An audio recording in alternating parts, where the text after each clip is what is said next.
Dobar dan ljudi, dobrodošli na Dalibor Soul Food. Današnje jelo je Natašino jelo i to će da bude what? Portobello's gevuld met tomaat, feta kaas, bieslook en afgewerkt met tijm. Punit će portobello pečurke sa paradajzom, feta sirom, vlašcem i ispeći će ih vjerovatno u reri, kako sam s njom pričao. Ja, dus we gaan beginnen. Ik ga eerst de tomaten doen. Ik ga hier een kruisje in maken van onder. En dan doe ik die in heet water voor een 10-tal seconden om die eigenlijk te pellen.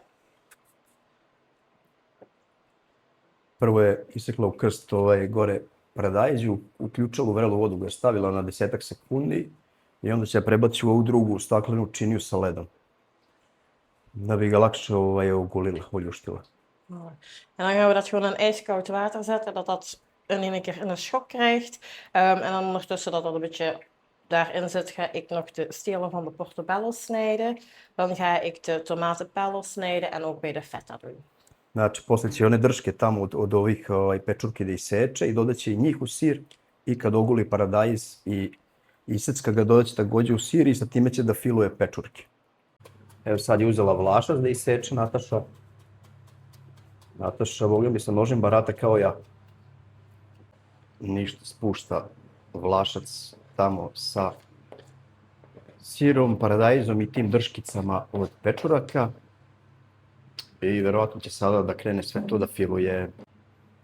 Voilà, dus ik heb mijn feta kaas, tomaten, bieslook en champignonsteeltjes. Nu ga ik een klein beetje olie toevoegen en wat zwarte peper. Ništa, dodat će malo ulja, u onu mešavinu i malo crnog bibera. Sad je dodala je maslinovo ulje u svaku pečurku i sa ovom četkicom ih je premazala pre filovanja. Znači, to je to. Ovo će preći na 180 stepeni u rerni 20 minuta. Sada će da filuje ove pečurke i možete ih također peći napolju na roštilju. Također su dobre. Zo, dus ik ga nu de portobello's vullen met de vulling.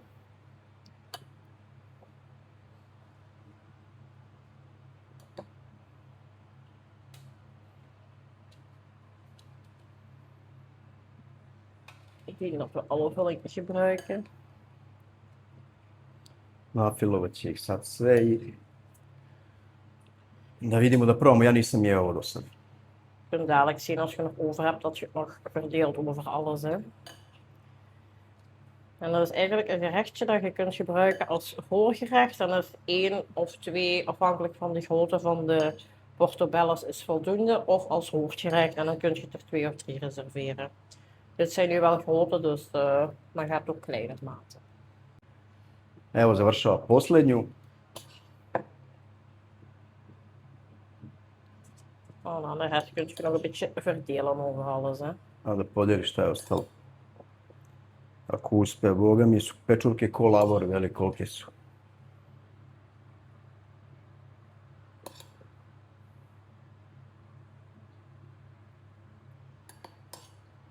Bijna. Als ze nu groot is, dus er gaat nog wat extra bij.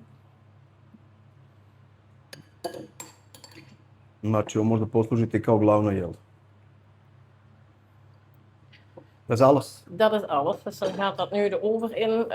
Die is voorverwarmd op 180 graden en dan voor een 20-tal minuten. Ok, kaže Nataša, sada ovo ide u renu i peče se na 180 stepeni 20 minuta en dat is alles voor nu, a? Dat is alles voor nu, ja.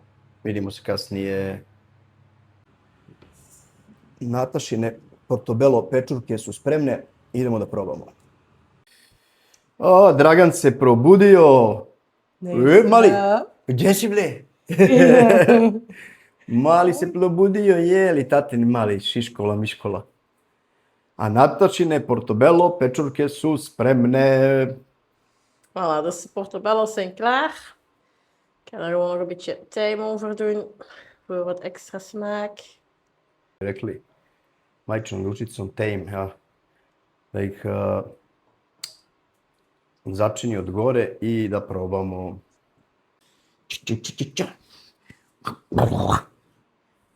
I evo nas nazad, ovaj mali se probudio se, tati maj. Mi se probudio. Znači se probudio. A mali. Evo nas nazad, Dragan se probudio, Natašine pečurke su spremne, degustacija sledi. Voilà, dus de portobello's zijn klaar. Ze hebben een half uurtje in de oven gezeten, omdat het nogal best wel grote champignons zijn. Prik gewoon even met een mes erin. Als je makkelijk tot onder komt, dan zijn ze gaar. Voelt je een beetje weerstand, laat ze er nog even in staan. Ja, dat is eigenlijk ook wel een goed gerecht met het warm weer, omdat champignons bevatten heel veel water. De tomaten bevatten heel veel vocht. En in de feta zit zout, wat eigenlijk het vocht in je lichaam houdt. En vandaar ook eigenlijk... ja, het vocht dat uit de champignons komt, hè. Ja. Šta je prvo rekla? Da, prvo je rekla da ih je pekla 30 minuta, znači od 20 minuta pa nadalje, onda ih testira, uzme jedan ovako nož oštar i onda proba da prođe kroz sredinu, da ide bez otpora, onda su spremne. Ona ih je pekla 30 minuta, ova sva tečnost je od pečuraka naravno i rekla da je ovo jelo dobro za za ovo vreme, znači ovdje isto zaista toplo, danas je nedelja, kraj juna. Znači, zaista je vruće i ovo jelo je jako dobro i praktično za ovo toplo vreme. Zašto? Zato što šampinjoni i pečurke uopšte sadrže 90% i više vlage. Paradajz takođe ima dosta vlage, a feta sir koji je slan vam pomaže i vašem organizmu da sos zadrži tu vlažnost u vašem telu koja vam je sad neophodna. Tako da sad idemo da probamo. Taste first!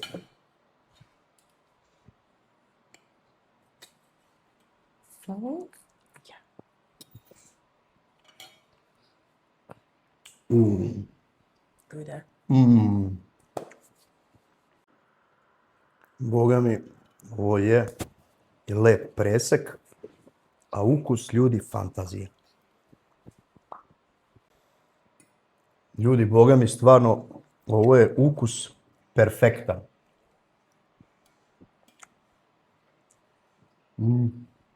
Ja. Echt lekker. Ja. Dat is ook een gerechtje dat je kunt maken op de barbecue eigenlijk. Da, možete takođe da pravite ovo na roštilju. Moja supruga takođe voli da uzme ovako baget i ovde što su ove šampinjoni, pečurke pustile ove svoju vodicu, što bi rekli, takođe je lepo i ukusno. Ko voli, a ja volim.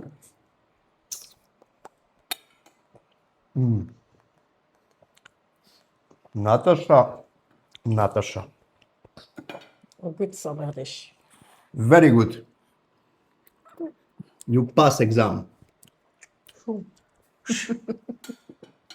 Mama je položila ispit. 5, 5, 5. 5, 5, 5. 5, 5, 5. Maj tati.